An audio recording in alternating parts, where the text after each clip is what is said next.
आहेत की 4:00 सुरू म्हणजे सुरू. हरे कृष्ण सर्वांना, स्वागत आहे सर्वांचे. आज आपण गुणत्रय विभाग योग हा 14वा अध्याय पाहणार आहोत. काल आपण क्षेत्रज्ञ विभाग योग बघितला. त्याच्या आधी आपलं मंगलाचरण म्हणूया.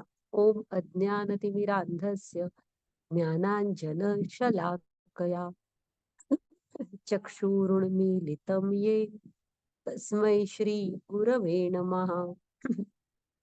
श्री चैतन्य मनोभीष्टं स्थापितं येन भूतले स्वयं रूप कदा मह्यं ददाति स्वपदान्तिकम्. हे कृष्ण करुणा सिंधो दीनबंधो जगतपते गोपेश गोपिका कांत राधा कांत नमोस्तुते. तप्त कांचन गौरांगी राधे वृंदावनेश्वरी वृषभानुसुते देवी प्रणमामि हरिप्रिये. नमः ओम विष्णुपदाय कृष्णपृष्ठाय भूतले श्रीमते भक्ति वेदांत स्वामी इति नामिने. नमस्ते सारस्वते देवी गौरवाणी प्रचारिणे निर्विशेष शून्यवादी पाश्चात्य देश तारिणे. जय श्री कृष्ण चैतन्य प्रभु नित्यानंद श्री अद्वैत गदाधर श्रीवासादि गौर भक्त वृंद. हरे कृष्णा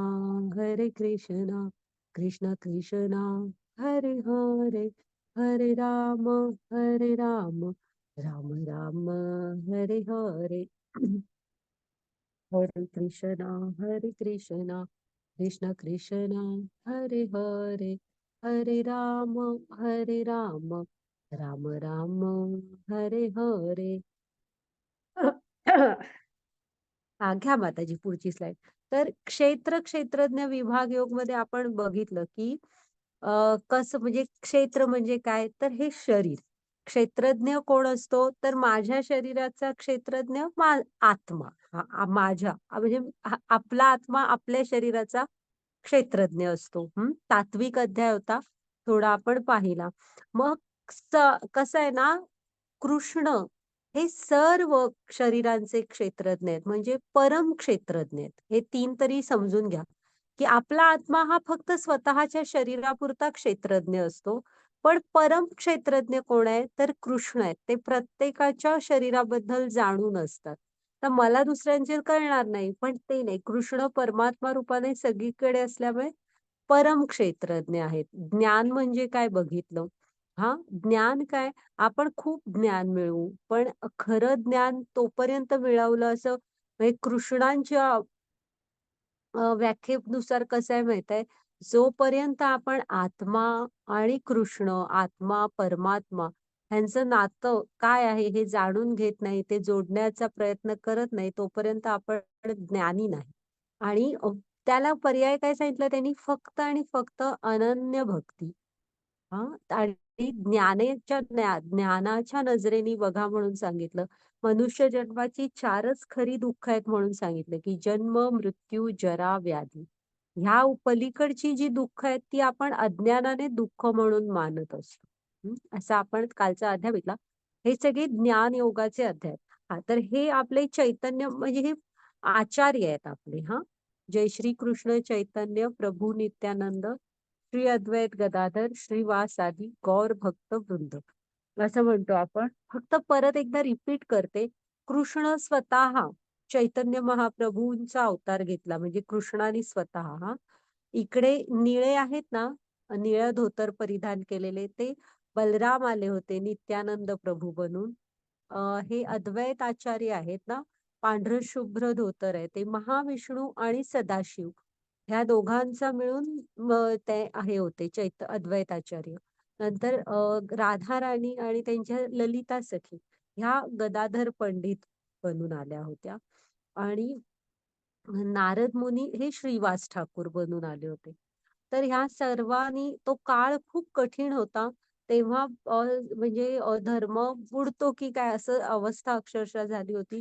तर प्रत्यक्षात खूप खूप कष्ट सहन करून हे हरिनाम संकीर्तनाचं आंदोलन असं तयार तर केलं आणि जागृत केलं समाजाला. त्यामुळे आपण नेहमीच त्यांचे ऋणी राहायला हवं. हं. माताजी घ्या पुढची स्लाईड. तर हा गुणत्रय विभाग योग. प्रकृतीचे 3 गुण. आपण जाता-जाता बघितलं, की कसं प्रकृतीच्या प्रभावाखाली आपण असतो. हां, तर इथे एक लक्षात ठेवायचं, हा अध्याय ना तुम्हाला थोडंसं आत्मचिंतन करायला सांगतो. म्हणजे आपण आता शिकतो, की प्लास्टिक वगैरे हार्मफुल आहे. ते म्हणजे माशांच्या पोटात आपण टाकलेलं प्लास्टिक, जलचरांच्या पोटात जातं, प्राण्यांच्या पोटात जातं. ती चरतात तेव्हा अंतड्यात अडकतं वगैरे. एवढं कळून सुद्धा जर का आपण बाजारात जाताना प्लास्टिकची पिशवी म्हणजे घरची पिशवी नेत वगैरे नसू, तर त्याचे शिकून तरी का उपयोग? हे शिक्षण असतं ना, ते ज्ञान असतं ते विज्ञान व्हावं लागतं. म्हणजे तुम्ही त्याचा जीवनात उपयोग करावा लागतो. तर हा अध्याय आहे ना, हा थोडंसं तुम्हाला हे सत्व, रज आणि तम हे प्रकृतीचे 3 गुण आहेत. मग ह्यानी खूप छान वर्णन केलेलं आहे, की काय असतात त्या गुणाखाली प्रभावाखाली असतो ना आपण, तेव्हा कसे वागतो वगैरे. पुढं ती लोकं कुठे जातात, आपल्याला मनुष्य जीवनात कुठं जायचंय असं सगळं सांगितलेलं आहे. तर नक्कीच बघा, की तुम्ही कशामध्ये आहात. म्हणजे बाकीची पण बघा, ती पण कुठल्या गुणात स्थित आहेत. तर ह्याचा अर्थ असा नाही, की तुम्ही दुसऱ्यांना तुच्छ लेखा वगैरे. तर आत्मचिंतन हे करायचंय, की मी कुठे आहे आणि मला कृष्णांकडे जायसाठी स्वतःमध्ये सुधारणा काय करायची? ती प्रत्येक गोष्ट सुधारण्याची असते ना, ती स्वतःपासून सुरुवात करायची असते. कृष्णाने सांगितलेलं अर्जुनाला पण, की तू तुझं आचरण नीट म्हणजे तू तू आचरणातून तुझा आदर्श प्रस्तुत कर. तुझी मागची पिढी आपोआप त्यावर येणार. तसं आपण स्वतःमध्ये सुधारणा करायची असते. हं. नक्की बघा तुम्ही कशामध्ये आहात. मग घ्या माताजी पुढची स्लाईड. तर हे आहे ना, हे थोडं आपण परत-परत बघणार आहोत ह्या ज्ञानयोगाच्या अध्यायात. काल पण आपण बघितलेलं आहे, की आपण असतो ना 3 लेयरनी आपलं हे शरीर बनलेलं असतं. हे जे वरचं सगळ्यांची आयडेंटिटी असते. मी म्हणजे कोण? ही मी आहे असं. तर ते असतं त्याला म्हणायचं स्थूल शरीर, स्थूल शरीर, ग्रॉस बॉडी. ही पंचमहाभूतांनी बनलेली आहे, जी आपल्याला म्हणजे आपण स्वतःला हात वगैरे लावू शकतो अशी. हां, ही स्थूल शरीर. आणि आपण बघितलं, की आपण ह्यामध्येच खूप अडकून बसतो. ह्याच बॉडीला देखणं बनवणं, तिचीच काळजी घेणं असं. तर तुम्ही आरोग्यपूर्ण राहायला पाहिजे, पण तिच्यामध्ये गुंतून नाही पडायला पाहिजे. हं. तर त्याच्या आत असतं सूक्ष्म शरीर. मन, बुद्धी आणि अहंकार असं 3 गोष्टींनी बनलेलं असतं आपलं सूक्ष्म शरीर. हां, आणि त्याच्या आत असतो आत्मा. जो आत्मा आहे सच्चित आनंद, जो कृष्णांचा अलग झालेला अंश आहे, स्वतंत्र आहे, पण कृष्णांचं अंश आहे. त्यामुळे ते सच्चिदानंद पूर्ण रूपाने आहे. तसा हा अंशात्मक आपला हा आत्मा पण सच्चित आनंद असतो. हां. तर हे असं असतं आपलं शरीर. हे वरचं स्थूल शरीर, त्याच्यात मन, बुद्धी आणि अहंकार म्हणजे मिथ्या अहंकार हां. ह्याने बनलेलं सटल बॉडी किंवा सूक्ष्म शरीर आणि त्याच्यात आत्मा. ही आपलं रचना आहे. लक्षात ठेवा ही हां. घ्या माताजी पुढची स्लाईड.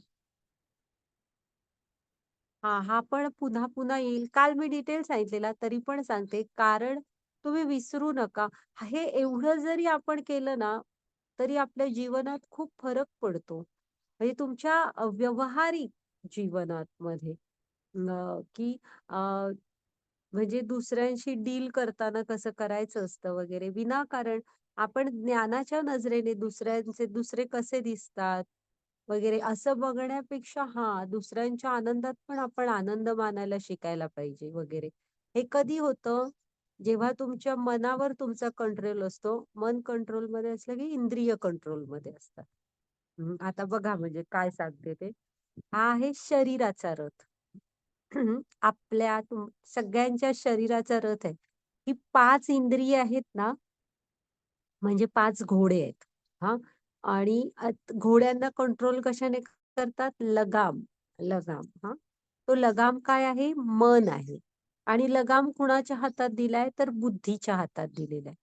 हां. आणि तो जो भांबावून बसलेला आहे ना, पांढरा शुभ्र ड्रेस घातलेला, तो आहे आत्मा.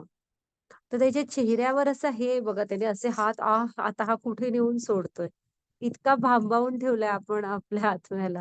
तर आता ही बघ म्हणजे कोणही होणारच ना, ती 5 पैकी 1 2 तरी घोडे एका दिशेने चाललेत काय बघा.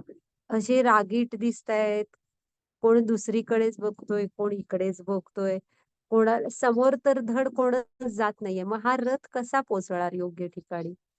5ही घोडे एका दिशेने एकाच वेळेस जातील, तर व्यवस्थित पोहोचतील ना. तर आपण असा आपल्या शरीराचा रथ बनायला द्यायचं नाहीये. तर आपण आहे ना लगाम हातात दिलाय ना बुद्धीच्या, मग आपल्या बुद्धीने मनावर कंट्रोल ठेवायचा. आणि मन तुमचं ताब्यात असलं ना, की इंद्रिय पण ताब्यात असतात. आता मी काल छोटंसंच उदाहरण घ्या. ठरवलंय ना आपण, की मला गरजेचंच आहे पुढचे 2 तास मी शांतपणे अभ्यास करणार आहे. तर मन खाली इकडे-तिकडे निघालं, की जेवणाच्या खोलीत आईने काय बनवलंय वगैरे, तर थांबवायचं. हां, ती बनवतेय.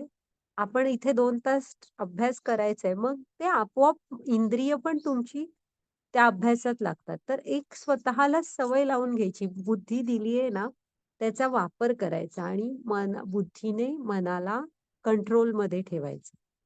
मनाच्या कंट्रोलमध्ये सगळं दिलात, तर हे समोरच चित्र दिसतंय. तो रथ कुठे नेऊन धडकवेल ते काही सांगता येत नाही. हं. त्यामुळे बुद्धीने मनाला कंट्रोलमध्ये ठेवायचं आणि हा शरीराचा रथ योग्य दिशेने हाकत राहायचं. हां, मग त्याची पुढची स्लाईड घ्या. आणि कसं आहे ना, काल आपण आध्यात्मिक अधःपतनाचे आपण टप्पे बघितले होते. त्यात त्यांनी सांगितलं होतं बघा, कामनांपासून सुरू होतं. कामना जर का त्या योग्य वेळेस आपण विचार करायचा. हां, चांगल्या इच्छा असतील तुमच्यात, तर नक्कीच उठा आणि लगेच पूर्ण करा. तर ते पहिल्याच स्टेजवर आपण विचार करायला हवा बुद्धीने. हे मी करतोय हां, हे कधी करायचं? हे योग्य वेळ आहे का? वगैरे असं. वाचा मग त्याची. हरे कृष्ण. सर्वे योनिषु कौन्तेय मूर्तये सम्भवति या तासा महद्योनिरः बीजप्रदा पिता. हरे कृष्ण. हे कुंतीपुत्र, तू हे समज की या भौतिक प्रकृतीमध्ये सर्व प्रकारचे प्राणी प्रकट होत असतात आणि मी त्यांचा बीज प्रदाता पिता आहे. हरे कृष्ण.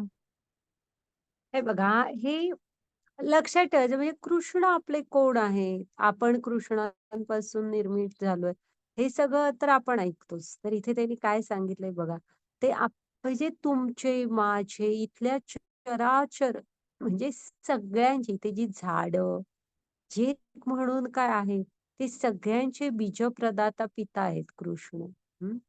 कसं आहे ना, हे महाविष्णू आहेत शेजारी दिसतात. त्यांना काय म्हणायचं कारणोदकशाही विष्णू, कारणोदक समुद्रात असतात, कारणोदक सागरात असतात ते. त्यांचं नाव बघा, कारणोदकशाही विष्णू म्हणजे ते सगळ्याचे मूळ कारण आहेत निर्मितीचं. त्यामुळे आपल्या सर्वांच्या निर्मितीचं कारण कोण आहेत? ते आहेत. त्यांच्या एका श्वासातून ना करोडो ब्रह्मांड बाहेर पडतात आणि जेव्हा ती ब्रह्मांड बाहेर पडतात, आत सगळं दिलेलं असतं त्यांनी त्याच्या मटेरियल जे म्हणून काय लागतं, ते सगळं असतं. तर कसं आहे ना, त्यामुळे ना ते आपल्या सर्वांचे बीजप्रदाता पिता आहेत. हां, सगळ्यांचे. त्यामुळे ते इथे सांगतायत, की "हे कुंतीपुत्र, तू हे समज, की ही भौतिक प्रकृतीमध्ये सर्व प्रकारचे प्राणी प्रकट होत असतात आणि मी त्यांचा बीजप्रदाता पिता आहे." हे आपण पण समजून घ्यायला पाहिजे. फक्त अर्जुनाला नाही. हे आपल्याला पण सांगितलेलं आहे. हं. आपल्या सर्वांचे बीजप्रदाता पिता कोण आहेत? तर कृष्ण आहेत आणि त्यांनी फक्त आपल्याला निर्माण करून असंच सोडून दिलं असं कधी समजू नका तुम्ही.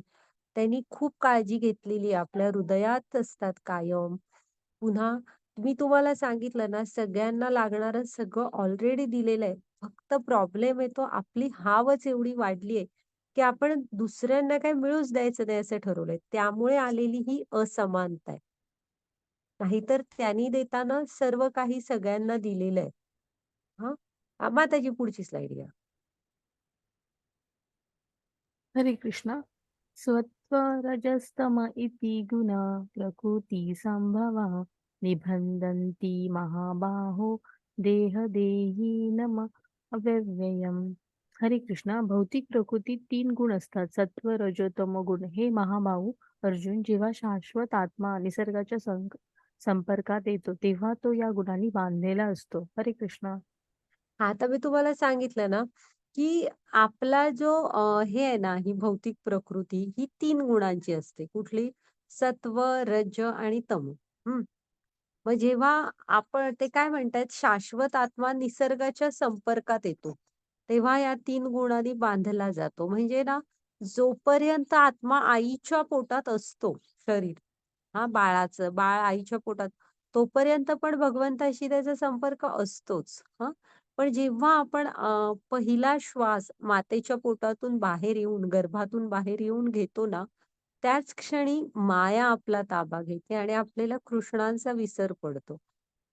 मग त्याच्यानंतरच्या आयुष्यात तुम्ही स्वतः प्रयत्न करायचा असतो कृष्णांशी असलेलं आपलं नातं ओळखण्याचा आणि ते जपण्याचा म्हणजे ते वाढवण्याचा भक्तीने. हां, त्याच्यामधल्या ह्याच्यात ती बघा तिथे भक्ती माया आहे. मायेने आपला कंट्रोल घेतलेला असतो.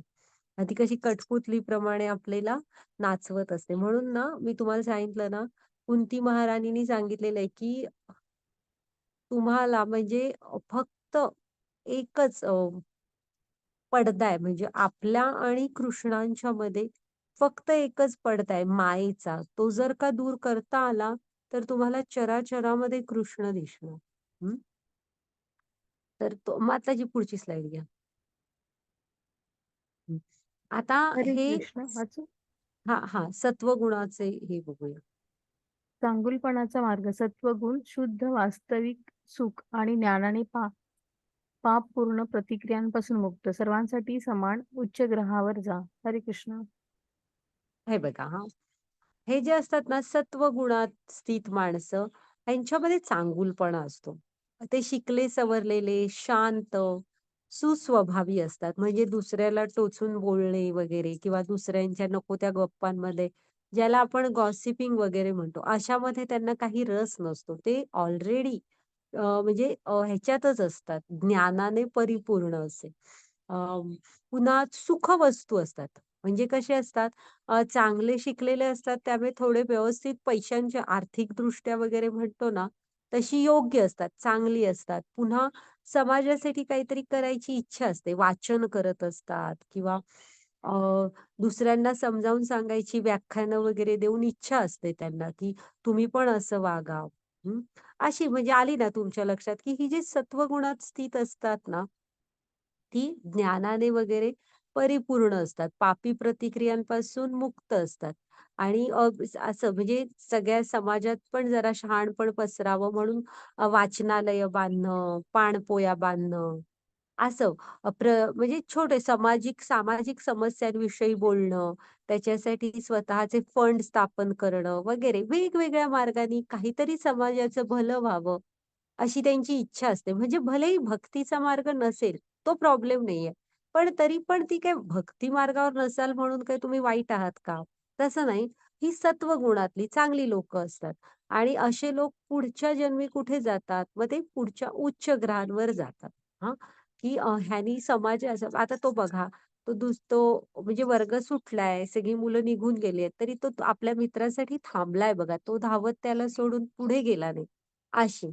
म्हणजे ज्यांना थोडीशी दुसऱ्यांची काळजी असते, चांगुलपणा असतो त्यांच्यामध्ये. तर अशी जी लोकं असतात ना, ही सत्वगुणात स्थित असतात. एक लहान मूल असतं बघा. तसं लहान असताना सगळी निरागस असतात. त्यांना असं नाही की कधीच लहान मूल तुम्ही एखाद 2 लहान मुलांना ड्रेस द्या. तो कधीच असा विचार करत नाही, की नवीन दोघांना पण मिळाला ओके, माझा रंग असा, त्याचा. हे सगळं आपण मोठं होतो ना, तसं सुरू होतो. ती नाही, ती शुद्ध मनाची असतात. तर हा सत्वगुण झाला. कलासक्त असतात, वेगवेगळ्या कला शिकणं वगैरे. दुसऱ्याला जीवनाचा रस्ता कसा असायला पाहिजे, आपला जास्तीत जास्त दुसऱ्यांना कसा त्रास होणार नाही, असं आपण जीवन जगावं. हं. तर ती तशीच असतात.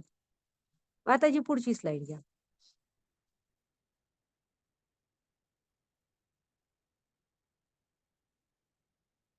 आता रजोगुण. रजोगुण असतो ना, हा अ, पृथ्वी ही रजोगुणांची आहे. आपल्या खालची लोकं आहेत ना जी, ती तमोगुणातली आहेत, अज्ञानातली आहेत. पृथ्वी रजोगुणातली आणि आपल्या वरची लोकं आहेत ही सत्वगुणातली आहेत. हं. तर रजोगुण म्हणजे काय असतो माहीत आहे? रज म्हणजे सतत काम करणार ती, पण कर्मफलांची इच्छा खूप असते. म्हणजे 24 तासातले 25 तास काम करतील एखाद्या वेळेस असं समजा तुम्ही. प्रचंड काम करतील, पण फळाशी खूप बांधलेली असतात. म्हणजे मी भरपूर जॉब कष्ट घेऊन करेन, पण मला एवढं पॅकेज हवं. मग इथे ते तसं नाहीये ना, मी आणि कष्ट घेईन, मोठं पॅकेज असं म्हणजे काम आता सध्या पृथ्वी ही रजोगुणाची प्रतीक आहे. म्हणजे अमर्याद कष्ट घेऊ, पण फळं हवीत. म्हणजे फळाची इच्छा भयंकर असते. अ, की मी काम करेन, पण मला त्याचं फळ भरपूर मिळालंच पाहिजे, असं. मी मुलांना चांगल्या शाळेत घातलंय ना, त्यांनी चांगले मार्क घ्यायलाच पाहिजे. मग मला चांगला फिटनेस हवाय, तर मी पटकन व्यायामाला जाईन. पण मला तो मग फिटनेस हवाच. असं सतत कशी माहिती कर्मफळांमध्ये आसक्त. फक्त दुसरं डोक्यात काही नसतं. अं, आणि आसक्त असणं तसं चूक पण नसतं, जर का ते योग्य प्रमाणात असेल. 1-2 फ्लॅट झाले, तर तिसऱ्या फ्लॅटसाठी धावाधाव, असं. म्हणजे जीवनात एक स्टेज येते, की आपण हे सगळं सोडून आता तरी काहीतरी भक्ती मार्ग किंवा दुसऱ्यांच्या आनंदासाठी आत्म्याचा आनंद तर लांब राहिला, पण काही समाज उपयोगी वगैरे असं असं नाही. फक्त फळांच्या इच्छा म्हणजे सतत काहीतरी इच्छा आणि त्याची मिळवण्याची धावपळ आणि त्याचे तुम्हाला हे हवेत. तेवढी म्हणजे काय म्हणतात तसे परिणाम असं पण नाही. म्हणजे तेवढे रिटर्न्स भयंकर मन असतं त्या. तर मी एवढा व्यायाम केलाय ना, मग माझं बीपी असंच राहायला पाहिजे. तर मी इतकं खातोय ना, मग माझं वेट असंच राहायला असं सगळं कर्मफळांशी आसक्ती भयंकर असते. ते नाही मिळालं की विलाप, दुःख. सदानकदा रडत असतात. हे नाही केलंस, ते नाही केलंस, मला हे नाही मिळालं, माझ्याबरोबर असंच होतं, असा स्वभाव. आनंदी स्वभाव नाही. सतत फळाला म्हणजे ऑफिसमध्ये बॉस असलात, तर तुम्ही थोडंसं दुसऱ्याला चांगलं पण म्हणायला पाहिजे. हे टीमवर्क आहे शेवटी. टीमवर्कमध्ये एका कॅप्टन किंवा एका लीडरचं काम असतं. तुम्ही समोरच्याला समजून घेणं, त्याला प्रोत्साहन देणं. सतत हे केलं नाही, ते केलं नाही, असे तुझे रिझल्ट्स आले नाहीत, असं नाही. पण ती तशी असतात रजोगुणातली. आणि ह्यामुळे होतं काय माहितीये, तुम्ही कर्मफळांशीच आसक्त आहात ना, तर पुन्हा-पुन्हा पृथ्वीवर जन्म-मृत्यूच्या फेऱ्यात अडकलेली असतात. कर्मफळं पाहिजेत तर भोगत बसा. चांगली तर चांगली, वाईट तर वाईट. असा असतो रजोगुण. घ्या माताजी पुढची स्लाईड. आणि तमोगुण कसा असतो ना, रजोगुणातल्यांना त्यातनं पण काहीतरी करायची इच्छा तरी असते असं म्हणू. त्यासाठी तरी व्यायामासाठी तरी 7:00ला वगैरे उठतील असं समजू आपण. पण हे सॉरी रजोगुण हा. तमोगुण असतो ना, हा अज्ञान आहे. म्हणजे की नाही खूप रात्रीपर्यंत गेम खेळत वगैरे आता ते कुटुंब दाखवलंय बघा. इकडेच्या बाजूला कोण कोणाशी साधं बोलत नाहीये की बघत नाहीये. तो दुसरा आहे तो बघा लेट नाईट असणार. काहीतरी खात सोफ्यावर कसा पडलाय. म्हणजे झोपेची टाईम झालीये, झोपायचं नाही. खूप उशिरा झोपणे. मग उशिरा झोपलोय तर सकाळी उशिरा उठणे, नशिले पदार्थ खाणे, मांसाहार करणे. हां, अंधारात जाणे म्हणजे इथे निशाचरांसारखं. आपण निशाचर नाहीये. माणूस निशाचर नाहीये. आपण रात्री झोपण्यासाठी म्हणजे आपली रात्र ही झोपण्यासाठी बनलेली आहे. जागण्यासाठी नाही. पण ते नाही. ते तसे हां, पुन्हा विचार करायचा नाही. मी हे करतो हे योग्य आहे की नाही? मनाला आलं ना मी करणार असं. तर त्यामुळे त्यांना खालच्या लोकात हे मिळतो. मग तुम्ही जे तमोगुणात असतात त्यांना पुढचा जन्म हा खालच्या लोकात, नरकात वगैरे मिळतो. हां. घ्या माताजी पुढची स्लाईड.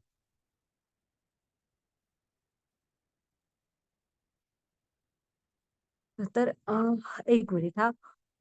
आलं ना लक्षात, की कसं आहे ना, आपल्याला सत्वगुणातल्यांना सुख बांधून ठेवतात.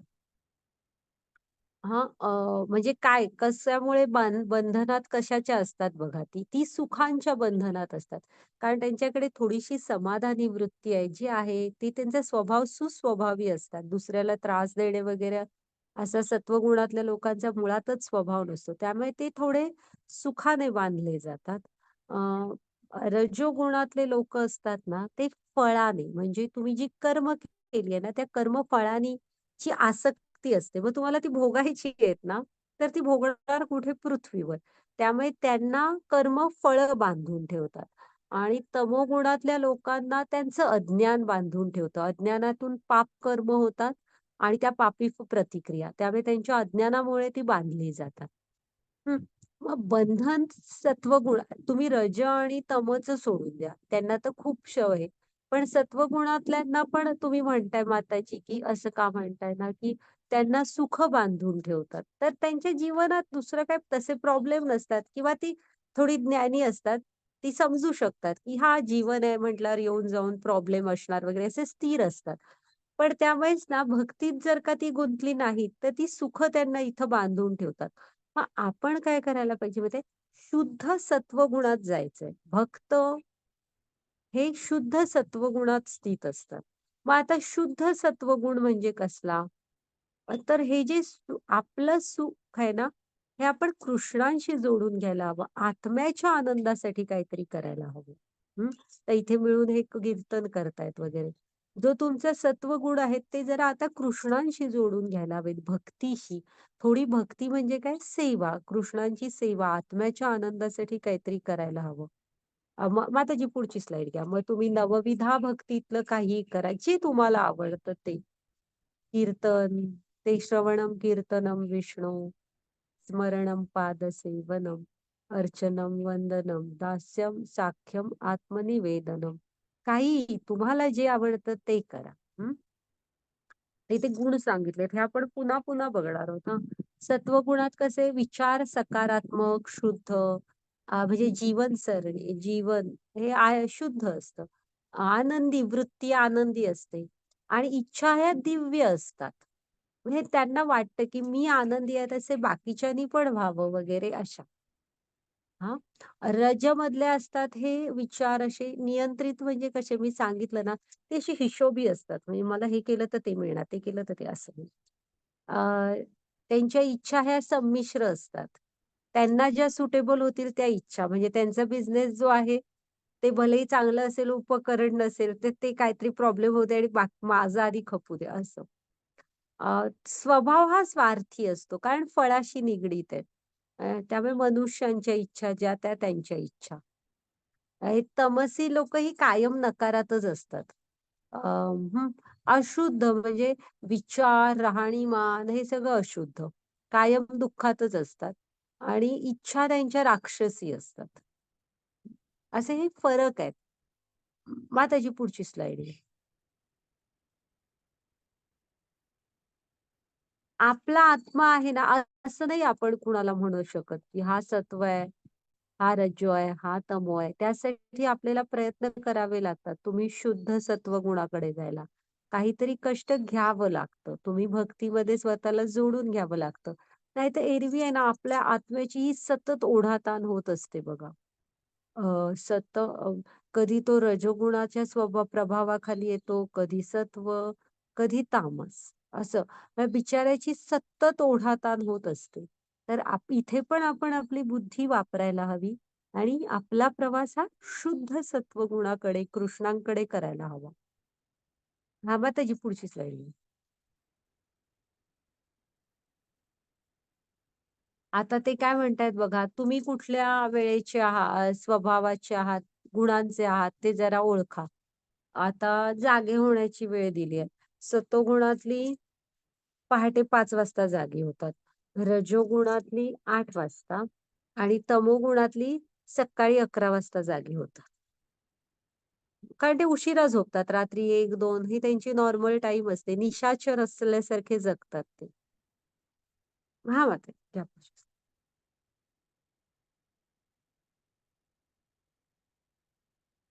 आता सत्वगुणातल्या लोकांना ही थोडी अशी पुस्तकं वाचायला आवडतं. मी म्हटलं ना, वाचनाची आवड असते.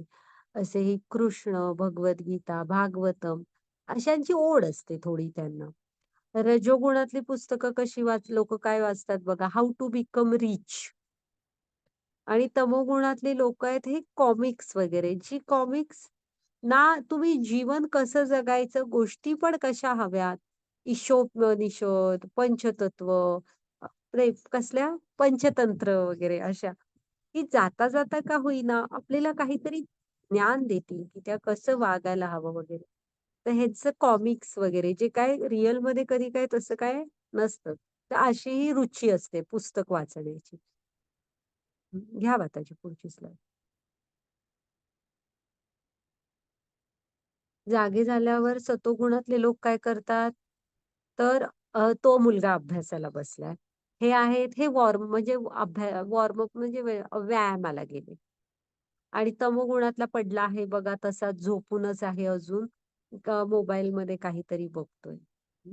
आता तुम्ही जाग झाली की पहिलं काम करायला पाहिजे, तुम्ही अंथरुणातून बाहेर यायला हवं. हां, मग आता ही पुढची स्लाईड घ्या.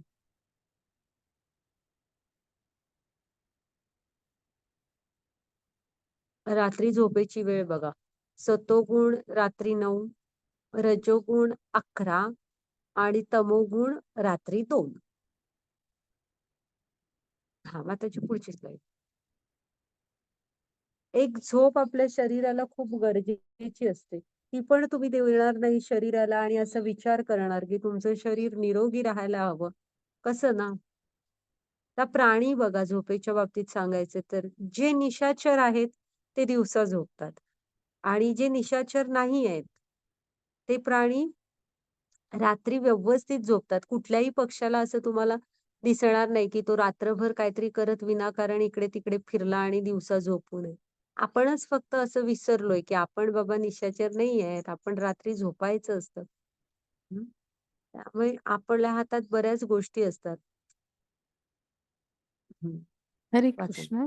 माच योग व्यभिचारिणी भक्ती योगेन सेवते सद्गुणास सम्मती त्वैता ब्रह्मभूयाय कल्पते. हरे कृष्ण. जो सर्व परिस्थितीमध्ये अबाधित आत्म्याने पूर्ण भक्तीत एकनिष्ठ होऊन पूर्णपणे भक्ती मध्ये संलग्न होतो, तो तात्काळ त्रिगुणाच्या पलीकडे जाऊन ब्रह्मस्तरावर पोहोचतो. हरे कृष्ण. मग इथे एक लक्षात ठेवायचं काय माहिती बाह्य परिस्थिती असतात ह्या सतत बदलत्या असतात. त्या नेहमीच आपल्या कंट्रोलमध्ये नसतात. मग हे तुम्ही ना हे होतो आपण पुढे काही जबाबदारीची पदं भूषवतो. हं. काही घरातल्या पण जबाबदाऱ्या आपल्यावर पडतात. तेव्हा आपण दुसऱ्यांवर ओरडताना वगैरे हे लक्षात ठेवायचं, की परिस्थिती असते ना, ही नेहमीच आपल्या हातात नसते. असं नाही. त्यामुळे दुसऱ्याला ओरडताना वगैरे थोडं आधी समजून घ्यायचं, की तो कुठल्या परिस्थितीत आहे. मग हे ह्या आशय नाही. हां आणि इथं काय सांगतायत बघा, तर ही परिस्थिती असते ना, ही बदलत असते. तरी पण जो नेहमी एकाग्र चित्ताने भक्तीत एकनिष्ठ असतो ना, आता बघा ना, तुम्ही इस्कॉनमध्ये मी बघते ना, कुणीही आपली काही कुटुंब सोडली का? जबाबदाऱ्यांपासून पळून गेलीत का? असं काही नाहीये. ज्यानी त्यांनी उलट खूप छान प्रकारे निभावतात आणि खूप छान हे धर्मग्रंथांचे अर्थ वगैरे पण सांगतात. म्हणजे भक्तीमध्ये पण असतात आणि ही जी आपल्या जबाबदाऱ्या आहेत ना गृहस्थांच्या, त्या पण पार पाडत असतात. तर काही सोडून नाही द्यायचंय. पण फक्त एकाग्रतेने थोडीशी आतून इच्छा ठेवून ना भक्तीमध्ये एकनिष्ठ होऊन भक्तीमध्ये संलग्न होतो ना, ते काय म्हणतायत बघा, ते तात्काळ त्रिगुणाच्या पलीकडे जाऊन ब्रह्मस्तरावर पोहोचतात. मग जेव्हा तुम्ही भक्तीच्या मार्गावर जाऊन हे सगळं करत असताना, तेव्हा माया तुम्हाला अशी हे करत नाही, नाचवत नाही. हां. तुम्ही मायेच्या हातचं कठपुतळं राहत नाही. एकदा तुम्ही कृष्णांचा आसरा घेतला की. मग तुम्ही कृष्णांचे दास असता. हं. हां. मग आता जी पुढची स्लाईड घ्या. आता बघा हां, ही गोष्ट सांगते. ह्याला आपल्या महाराष्ट्रात वाल्या कोळी म्हणतात. बाहेरच्या ज्या कथा ऐकल्या त्यात त्यांना रत्नाकर डाकू म्हणतात. मग ते तुम्ही कोणीही समजा हां. तर ते कसं असतं ना, हे वाल्या कोळी किंवा हा रत्नाकर डाकू भयंकर डाकू असतो. म्हणजे त्याचं काम काय असतं, तेव्हा वाटसरू जे असायचे त्यांच्या म्हणजे त्यांना मारायचं आणि त्यांच्या जवळचं धन धन म्हणजे संपत्ती लुटायची हे त्याचं काम असतं. मग असंच एकदा ना त्या वाटेने नारद जात असतात. नारद हा आहे ना तलवार घेऊन बघा म्हणजे नारदांच्या अंगावर असा धावून जातो. तर पहिल्यांदा त्याला आश्चर्य वाटतं, की हा एवढ्या ह्याने म्हणजे मी तुला आता मारतो म्हणून धावून अंगावर जातो. पण नारद असे निश्चल, शांत उभे. म्हणजे त्याला थोडंसं मनात तेव्हाच आश्चर्य वाटतं, की ह्यांना प्राणांची भीती नसेल का स्वतःच्या? आणि हा असा ओरडून मी असा अंगावर आलोय वगैरे तर. तर मग नारद हा जरासा हे होतो. मग नारद म्हणतात, की "काय असं म्हणजे काय हवंय तुला? हे काय म्हणजे करतोयस तू?" तर म्हणतो, की "तुमच्याकडे जे असेल ते मला द्या म्हणून, धन, संपत्ती वगैरे." तर नारद म्हणतात, नारद काय नारायण, हरिनाम. नारदांचं मूळ धन त्यांना म्हणजे नामरूपी धन नारदांना सापडलेलं आहे ना. नारद म्हणतात, "माझ्याकडे काही नाहीच आहे." हं. तर तुला म्हणजे तुला काय देऊ? मी तर नारायण, नारायण करत तिन्ही त्रिकाल म्हणजे आणि नारद सगळीकडे वेलकम आहेत. तुम्हाला माहीत आहे. ते असुर लोकात गेली तरी तिकडे सुद्धा नारद सगळ्यांना पूजनीयच आहे. तर ते मग नारद सांगतात, की माझ्याकडे नाहीये काय म्हणून मी असा नारायण, नारायण करत इकडे-तिकडे जात असतो. पण म्हणतात, की "तू काय हे असं करतोयस?" म्हणून. म्हणजे "का करतोस असं पापी?" पाप का करतोस ना? तर तो म्हणतो, "पाप नाही करत आहे मी. मी माझ्या कुटुंबाला जगवण्यासाठी हे सगळं करतो." मग नारद त्याला सांगतात, की "तुम्ही पण हे लक्षात ठेवायचं आपण पण, की ते काय म्हणतात, "तू स्वतःची पापं आहेत ना, त्याचं दुसऱ्यांच्या माथ्यावर खापर फोडू शकत नाहीस." तर नाही म्हणतो, "मी त्यांच्यासाठी करतो." मग ते म्हणतात, "जा." आणि तुझ्या कुटुंबियांना विचारून ये, की "बाबा तुम्ही माझ्या पापात सहभागी आहात का?" मग ते पहिल्यांदा जातात ते बघा आपल्या मुलगाकडे जातात, की "बाळ, की मी म्हणजे तुम्हाला मोठं करायसाठी हे असं-असं करतो, तर तू माझ्या पापात समाविष्ट म्हणजे आहेच काय भागीदार?" तर तो मुलगा म्हणतो, "तसं काय नाही," म्हणतो, "मला सांगता येणार. म्हणजे मी काय पापात सहभागी आहे काय मला माहीत नाही. तुम्ही जे आणून देता, जे म्हणजे खायला आई वाढते ते मी खातो. मी तुमच्या पापात सहभागी नाहीये." हां. मग बायकोकडे जातो. बायको पण तसंच म्हणते, मी थोडंच तुम्हाला पाप करून म्हणजे मिळवा असं सांगितलंय. तुम्ही जे आणून देतात त्याने मी तुमचं कुटुंब चालवते." हां. मग आई-वडिलांकडे जातो. मग आई-वडील पण तसंच सांगतात, की "तू आता आमचं सांभाळ करतोयस मान्य आहे. तर तो तू पैसे कशाप्रकारे आणतोस तर मी काय आम्ही काय तुझ्या पापात सहभागी नाही." ते ऐकल्यावर आहे ना, तो खूप उदास होतो. म्हणजे हे जीवनाची सत्य असतात बघा ही, की म्हणून योग्य वेळेस भक्ती जीवनात यावी प्रत्येकाच्या. आपल्याला वाटत असतं, की ही सगळी आपली आहेत. खरे आपले कृष्ण असतात. खरे जवळचे मित्र सगळे. बाकीच्यांची आपण मुख्य कर्तव्यांची ना म्हणजे कर्तव्य जी आहेत ती सगळी पूर्ण करायला हवी. त्यांना प्रेमही द्यायला हवं. पण वाल्यापोळीसारखी त्यांच्याकडनं रिटर्न्सची अपेक्षा नाही ठेवायला हवी. हे माझं कर्तव्य आहे, मी केलं आणि मी आनंदाने केलं, ही आपली भावना असायला हवी. त्याच्यामागे तुम्ही ही घोर चूक असते, जी नारदांमुळे त्याला कळते, की तुम्ही त्याच्या बदल्यात काही नाही मागू शकत.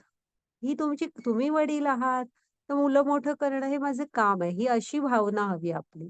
त्याच्या बदल्यात कशाचीच पक्षी करतात का? प्राणी करतात का?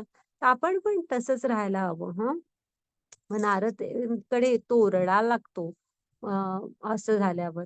मग नारद म्हणतात, की "आता तरी म्हणजे एक चान्स सुधार आणि मग मी काय करू?" मग ते म्हणतात नारद, "हरिनाम घे" म्हणून. मग राम म्हणतो. तर पापाचा हे एवढा जास्त असतो ना, की राम हा शब्द पण तोंडातून येत नसतो. मग नंतर काय होतं, राम म्हणायला गेला, की मरा असं होत असतं. मग की नाही नारद म्हणतात, "ते तर ते ठीक आहे, तिथून सुरुवात तरी कर." मग ते हळू ते बघा त्यांनी दाखवलंय राम, ते म रा. ते राम, राम, राम बनत जातं. हां.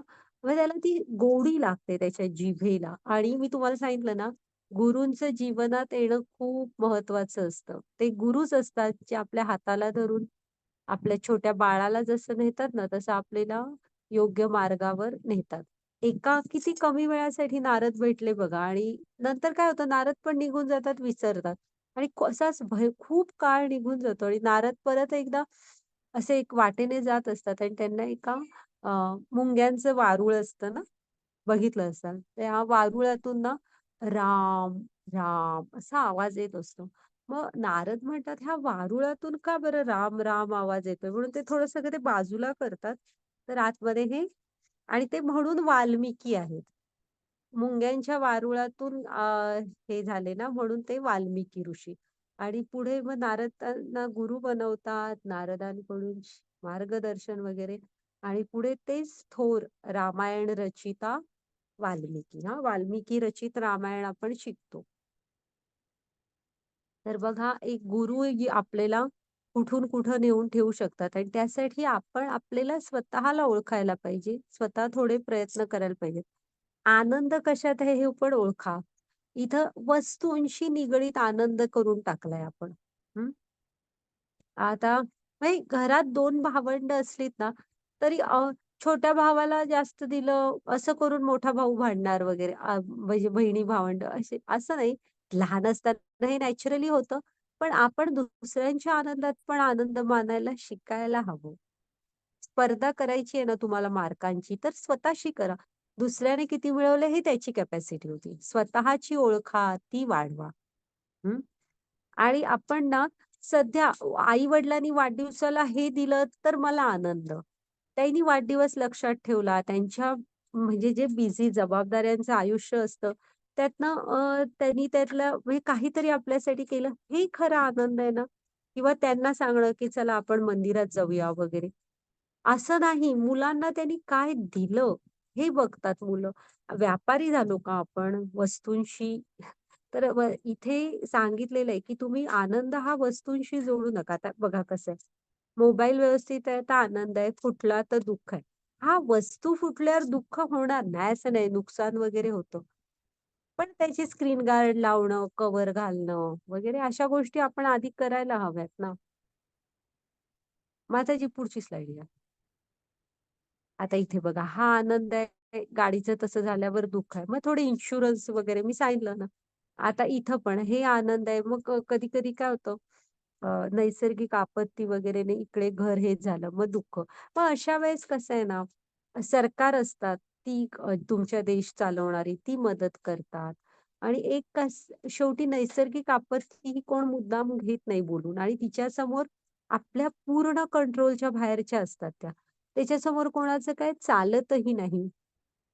जीवनात पुढे जायचं बघायचं. काय करणार? ते सगळ्यांवरच आलेलं असतं हां.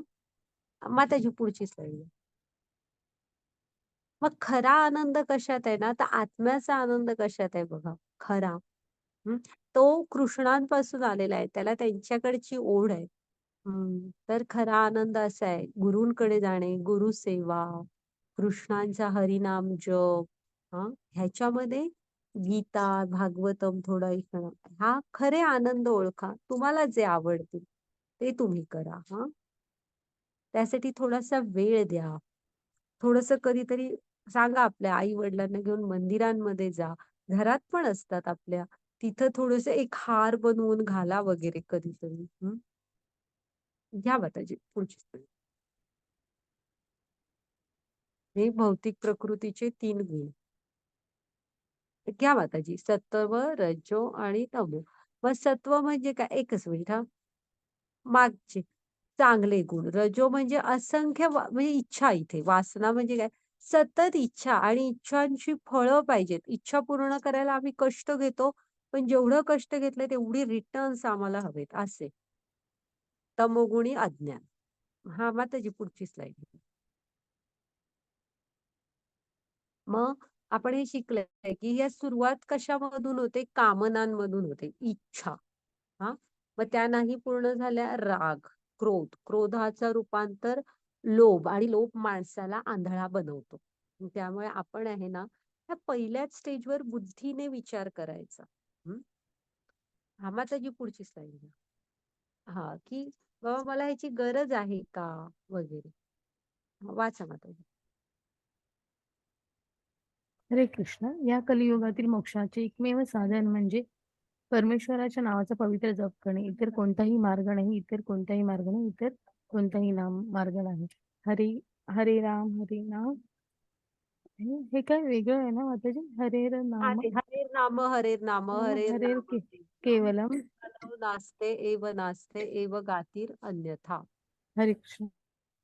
हे चैतन्य चरितामृतातलं आपण नेहमी हे बघतो, त्रिवार नाही म्हणून सांगितलंय हा त्यांनी.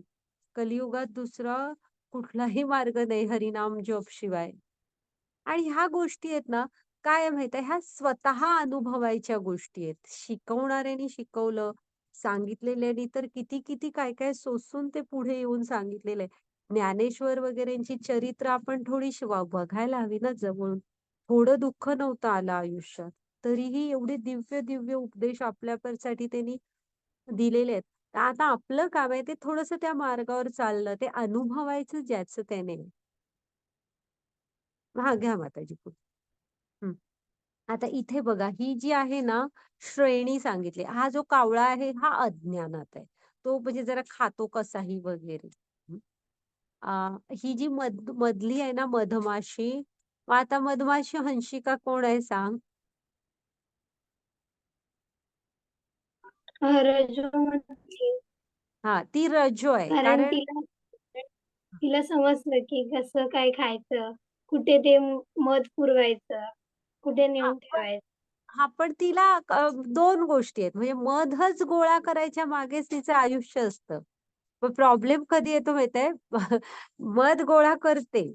हां, पिल्लं म्हणजे त्यांची अंडी असतात, ती वगैरे पण मध खातात तो. इथपर्यंत ठीक असतं. पण मध गोळा करत असते आणि नंतर एक दिवस तो हा येतो ना पोळ्यातनं मध काढणारा आणि मधमाशी राहते बाजूलाच आणि तो घेऊन जातो मध. मग इतकं रजोगुणात आपण अडकायचं नाही. इथे ना थोडं मोजून आयुष्य प्रत्येकाला मिळालेलं असतं. त्यामुळे हे सगळं करत तुम्ही आत्म्याच्या आनंदासाठी पण काहीतरी करायला हवं. तर ही रजवृत्ती आहे ना, ही जराशी शुद्ध सत्वगुणाकडे न्यायचा आपण प्रयत्न करायचा. बाकी बरोबर सांगितलं. मग इकडे हा राजहंस आहे बघ. हा राजहंस असतो ना, हा कसा असतो? अ, बरंच राजहंसाकडनं शिकण्यासारखं आहे. म्हणजे तो फक्त असं म्हणतात निरक्षीर म्हणजे अ, दुधातलं पाणी वेगळं करून दूध पितो, असं म्हणण्यापेक्षा हे एक समजू आपण. म्हणजे रूपक आहे असं पण समजू. पण त्याला त्याच्या उच्च अभिरुची असतात. राजहंस हे पक्षीच मुळात ना अशा साध्या ठिकाणी राहत नाहीत. ते कैलास मानस सरोवरावर वगैरे राहतात. हां, तर आपण पण असं शुद्ध सत्वगुणात स्थित व्हायला शिकायला हवं. थोडं आत्म्याच्या आनंदासाठी पुन्हा ज्ञानाच्या मार्गावर जायचं, गुरूंकडे जाणं असं. हं. तर ती आपली शैली हवी. बाकी इथं प्रत्येकाला जगण्यासाठी कर्तव्य ही करायचीच आहेत. ती काय तुम्ही आपण ध्यान योगमध्ये बघितलेलं आहे. तुम्ही कुठेही गेलात तरी आपल्याला कर्म काय करण्यापासून मुक्ती नसते. कर्म ही करावीच लागतात. हं. मग आता जी पुढची स्लाईड घ्या. इथे ना हे GIGO गिगो हां, म्हणजे गार्बेज इन गार्बेज आउट. कसं आहे माहिती ही ह्याच्यातली IT मधली टर्म आहे ना. तर तुम्ही आत काहीतरीच जे घालणार तेच बाहेर येणार. तुम्ही कॉम्प्युटरमध्ये जे फीड करणार तोच तो बाहेर पाठवणार. The quality of information coming out cannot be better than the quality of information that went in. म्हणजे तुम्ही जे आत घालताय त्याच्यापेक्षा उत्कृष्ट असं काही बाहेर येणार नाही. त्यामुळे आत घालताना आहे ना, गार्बेज इन, गार्बेज आउट असं होता नये. हां, तर लहान मुलाला बघा काहीतरी जण ना एक काहीतरीच शिकवतात लाडालाडाने त्या मुलाला आणि ते बिचारं मूल त्याला काही कळतच नसतं आपण काय बोलतोय वगैरे. तर ते बिचारं ना कधी-कधी चारचौघात वगैरे पण असं काहीतरी वेड्यासारखं बोलून बसतं. हे शिकवणाऱ्याला कळायला पाहिजे. तसं आहे इथे पण तुम्ही आत जे द्याल तेच बाहेर येणार. त्यामुळे गार्बेज इन, गार्बेज आउट न करता आता जी पुढची स्लाईड घ्या. की काय यायला पाहिजे? Good in good in, good out ते बघा. Good stuff in, good stuff out. तर आपण पण गुड इन म्हणजे चांगलं घ्या आणि बाहेर पण जगाला काहीतरी द्यायचं पण आहे ना. पृथ्वीवर आपला जन्म फक्त घेण्यासाठी अजिबात झालेला नाहीये. मनुष्य जन्म हा देण्यासाठी आहे. तर चांगलं काहीतरी नक्कीच द्यायचा प्रयत्न करा. चांगली वाणी, चांगले शब्द बोला. कुणाच्या तरी जीवनात काहीतरी आनंदाचे 2 क्षण आणा. पूर्वी बघा लोकं मोठी-मोठी पाणपोया, धर्मशाळा असं बांधायची. हं. तर गुड इन, गुड आउट असं असू द्या आपलं. हां, माताजी पुढची स्लाईड घ्या. झाला आपला अध्याय. हरे कृष्ण, हरे कृष्ण, कृष्ण कृष्ण हरे हरे, हरे राम, राम राम, हरे हरे. करा माताजी.